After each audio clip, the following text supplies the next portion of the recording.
Siswa-siswi kelas 8 yang terkasih, salam sejahtera bagi kita semua.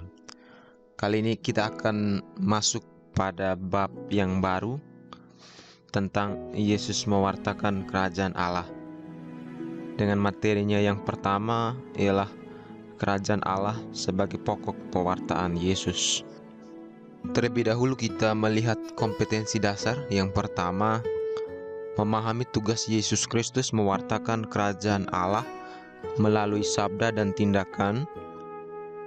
Yang kedua, melakukan aktivitas, misalnya menceritakan pengalaman atau refleksi atau laporan pengalaman yang berkaitan dengan keterlibatan dalam mewartakan kerajaan Allah melalui kata-kata dan perbuatan.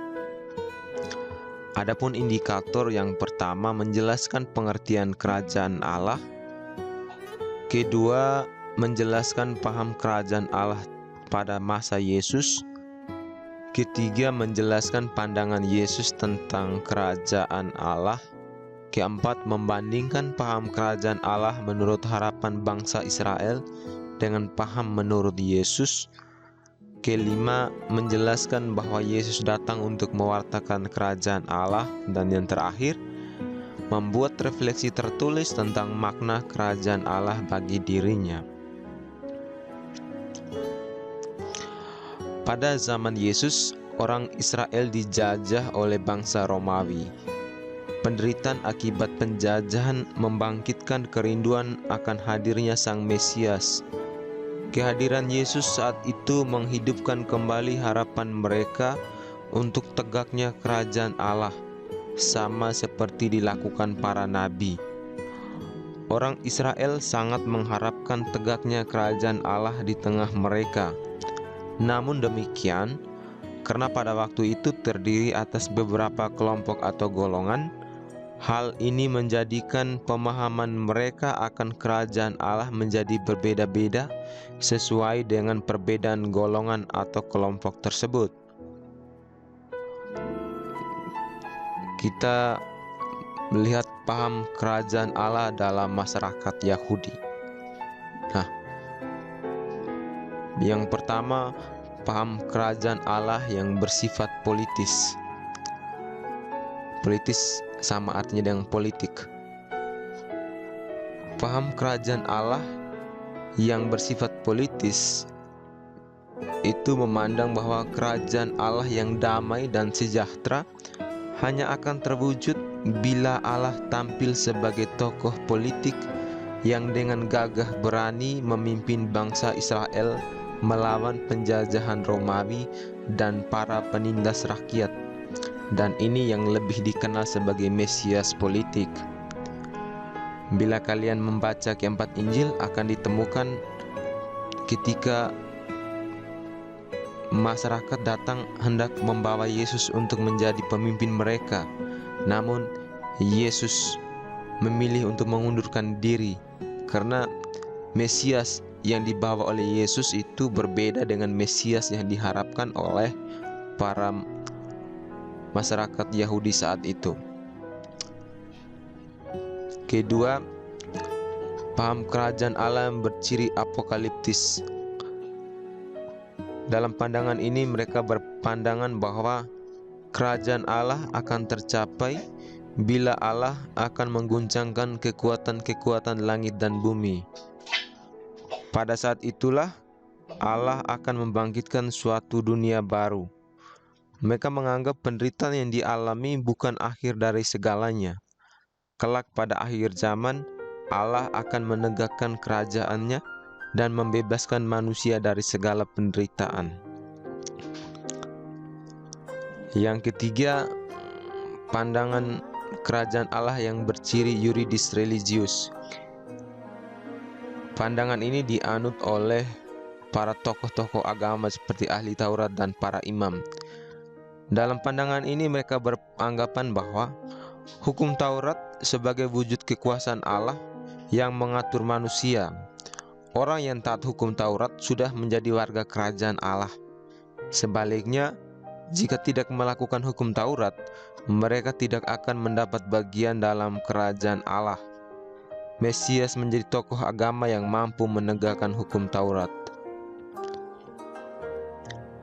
Nah, setelah kita melihat pandangan bangsa Yahudi tentang kerajaan Allah, sekarang mari kita lihat bagaimana pandangan Yesus tentang kerajaan Allah itu sendiri.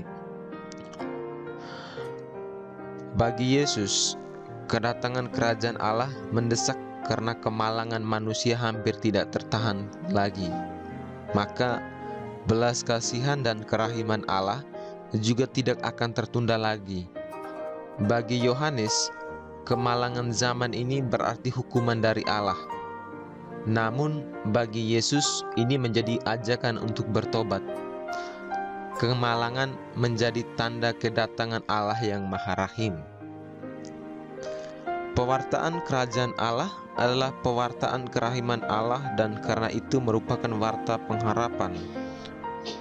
Kerajaan Allah berarti turun tangan Allah untuk menyelamatkan dan membebaskan dunia secara total dari kuasa kejahatan.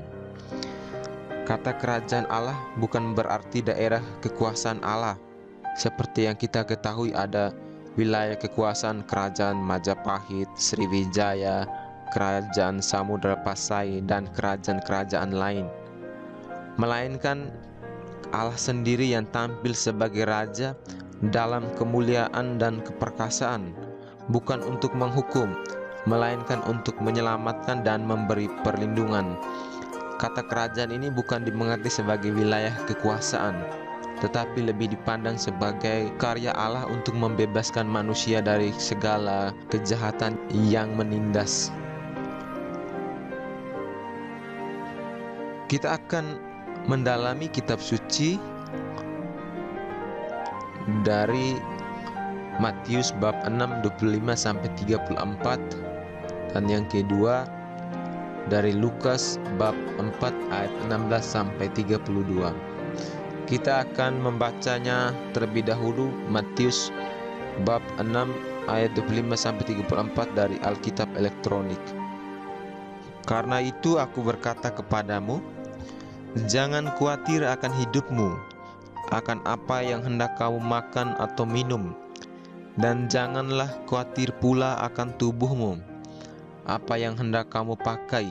Bukankah hidup itu lebih penting daripada makanan, dan tubuh itu lebih penting dari pakaian? Pandanglah burung-burung di langit yang tidak menabur dan tidak menuai, dan tidak mengumpulkan bekal dalam lumbung, namun diberi makan oleh Bapamu yang di sorga. Bukankah kamu jauh melebihi burung-burung itu? Siapakah di antara kamu yang karena kekhawatirannya dapat menambahkan sehasta saja pada jalan hidupnya? Dan mengapa kamu khawatir akan pakaian? Perhatikanlah bunga bakung di ladang yang tumbuh tanpa bekerja dan tanpa memintal. Namun aku berkata kepadamu, Salomo dalam segala kemegahannya pun tidak berpakaian seindah salah satu dari bunga itu. Jadi jika demikian Allah mendandani rumput di ladang yang hari ini ada dan esok dibuang ke dalam api, tidakkah Ia akan terlebih lagi mendandani kamu, hai orang yang kurang percaya? Sebab itu janganlah kamu khawatir dan berkata, apakah yang akan kami makan? Apakah yang akan kami minum? Apakah yang akan kami pakai? Semua itu dicari bangsa-bangsa yang tidak mengenal Allah. Akan tetapi Bapamu yang di sorga tahu bahwa kamu memerlukan semuanya itu. Tetapi carilah dahulu kerajaan Allah dan kebenarannya, maka semuanya itu akan ditambahkan kepadamu. Sebab itu janganlah kamu khawatir akan hari esok, sebab hari esok mempunyai kesusahannya sendiri. Kesusahan sehari cukuplah untuk sehari. Nah, setelah kita membaca dari Injil Matius, sekarang kita akan melihat dari Injil Lukas bab 4 ayat 16 sampai 32. Ia datang ke Nazaret tempat ia dibesarkan, dan menurut kebiasaannya pada hari Sabat ia masuk ke rumah ibadat. lalu berdiri hendak membaca dari Alkitab. Kepadanya diberikan kitab Nabi Yesaya, dan setelah dibukanya, ia menemukan nas di mana ada tertulis, "Roh Tuhan ada padaku, oleh sebab ia telah mengurapi aku untuk menyampaikan kabar baik kepada orang-orang miskin, dan ia telah mengutus aku untuk memberitakan pembebasan kepada orang-orang tawanan dan penglihatan bagi orang-orang buta, untuk membebaskan orang-orang yang tertindas, untuk memberitakan tahun rahmat Tuhan telah datang." Kemudian ia menutup kitab itu, memberikannya kembali kepada pejabat, lalu duduk, dan mata semua orang dalam rumah ibadat itu tertuju kepadanya. Lalu ia mulai mengajar mereka, katanya, "Pada hari ini genaplah nas ini sewaktu kamu mendengarnya." Dan semua orang itu membenarkan dia, dan mereka heran akan kata-kata yang indah yang diucapkannya. Lalu kata mereka, "Bukankah ia ini anak Yusuf?" Maka berkatalah ia kepada mereka, "Tentu kamu akan mengatakan pepatah ini kepadaku, 'Hai tabib, sembuhkanlah dirimu sendiri. Perbuatlah di sini juga di tempat asalmu ini segala yang kami dengar yang telah terjadi di Kapernaum.' Dan katanya lagi, 'Aku berkata kepadamu, sesungguhnya tidak ada nabi yang dihargai di tempat asalnya. Dan aku berkata kepadamu, dan kataku ini benar, pada zaman Elia terdapat banyak perempuan janda di Israel ketika langit tertutup selama 3 tahun dan 6 bulan, dan ketika bahaya kelaparan yang hebat menimpa seluruh negeri. Tetapi Elia diutus bukan kepada salah seorang dari mereka, melainkan kepada seorang perempuan janda di Sarfat di tanah Sidon. Dan pada zaman Nabi Elisa banyak orang kusta di Israel, dan tidak ada seorang pun dari mereka yang ditahirkan, selain daripada Naaman orang Syria itu." Mendengar itu sangat marah semua orang yang di rumah ibadat itu. Mereka bangun lalu menghalau Yesus keluar kota dan membawa dia ke tebing gunung, tempat kota itu terletak, untuk melemparkan dia dari tebing itu. Tetapi ia berjalan lewat dari tengah-tengah mereka lalu pergi. Kemudian Yesus pergi ke Kapernaum, sebuah kota di Galilea, lalu mengajar di situ pada hari-hari Sabat. Mereka takjub mendengar pengajarannya, sebab perkataannya penuh kuasa. Nah, setelah kita melihat dan mendengar dari kedua bacaan tadi, kita akan menemukan bahwa di dalam dunia, bahkan yang kita alami maupun kita saksikan, muncul beragam situasi di dunia ini, di mana kita melihat banyak pembunuhan, pemerkosaan, penindasan, korupsi, perkelahian, dan sebagainya. Terhadap segala tindakan kejahatan ini, tentu ada sebagian orang yang bertanya, apakah Allah belum memerintah di bumi ini? Apakah Allah ada? Dan jika ia ada, mengapa ia mengizinkan terjadinya penderitaan? Memang kerajaan Allah belum terlaksana dengan sepenuh-penuhnya, tetapi sudah mulai nyata. Sebab melalui Yesus, pemerintahan Allah sudah mulai menerobos masuk ke dalam dunia yang rusak ini. Sejak kedatangan Yesus, lebih-lebih sejak kebangkitannya dari alam maut, dan sejak turunnya Roh Kudus atas orang-orang yang percaya kepadanya, Allah mulai merajai di bumi ini. Ia mulai meraja dengan sepenuh-penuhnya baru dalam diri Yesus, sebab hanya Dialah yang seluruhnya dirajai Allah.